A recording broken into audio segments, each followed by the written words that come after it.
Welcome to Toronto, a bustling metropolis with a rich history deeply intertwined with the fur trade and early European exploration. Today, we delve into the heart of this story.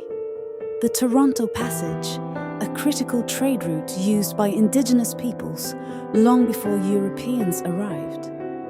This passage, also known as the Toronto Carrying Place Trail, was essential in connecting Lake Ontario to the upper Great Lakes. We'll explore the significant role this route played in the fur trade, the interactions between Indigenous groups and European settlers, and the establishment of Fort Rouillé, which cemented French influence in the region. The discovery of the Toronto Passage, also known as the Toronto Carrying Place Trail, is essential to understanding the fur trade and early European contact in Canada. This vital route was used by Indigenous peoples, particularly the Mississaugas, long before European settlement. It connected Lake Ontario to the upper Great Lakes, facilitating trade, travel, and communication.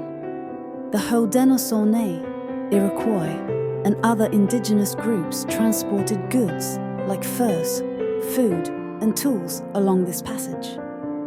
Their extensive knowledge of the land, waterways, and seasonal patterns allowed efficient navigation. Camps, fishing sites, and trading posts established along the route fostered resource sharing and cooperation.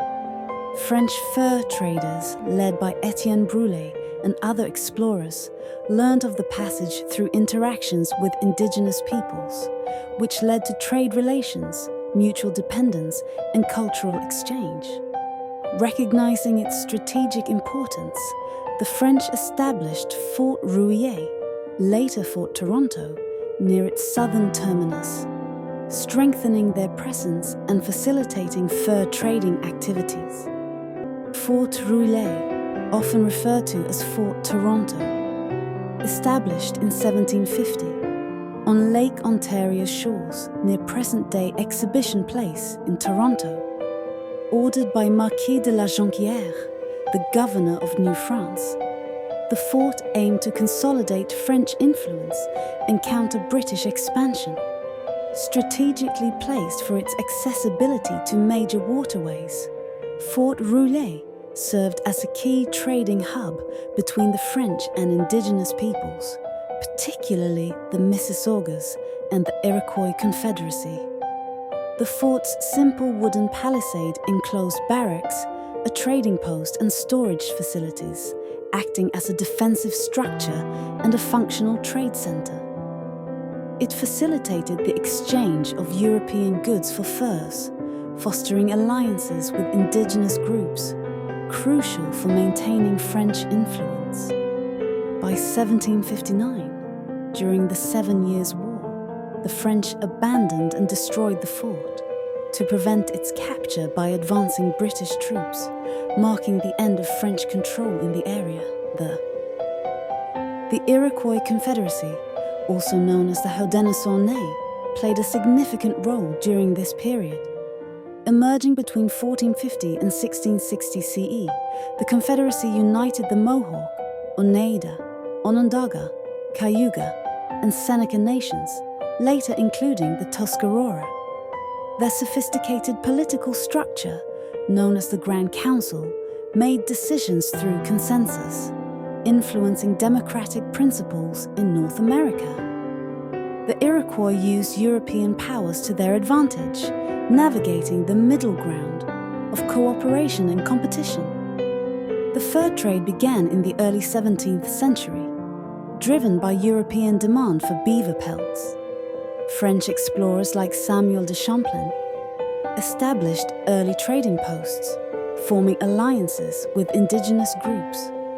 Indigenous peoples were indispensable to the fur trade, serving as trappers, guides, and intermediaries. However, the fur trade was not without its challenges. Competition between the Hudson's Bay Company and the Northwest Company led to fierce rivalries and conflicts, exemplified by the Battle of Seven Oaks in 1816. Unethical practices and the spread of diseases also had devastating effects on indigenous populations.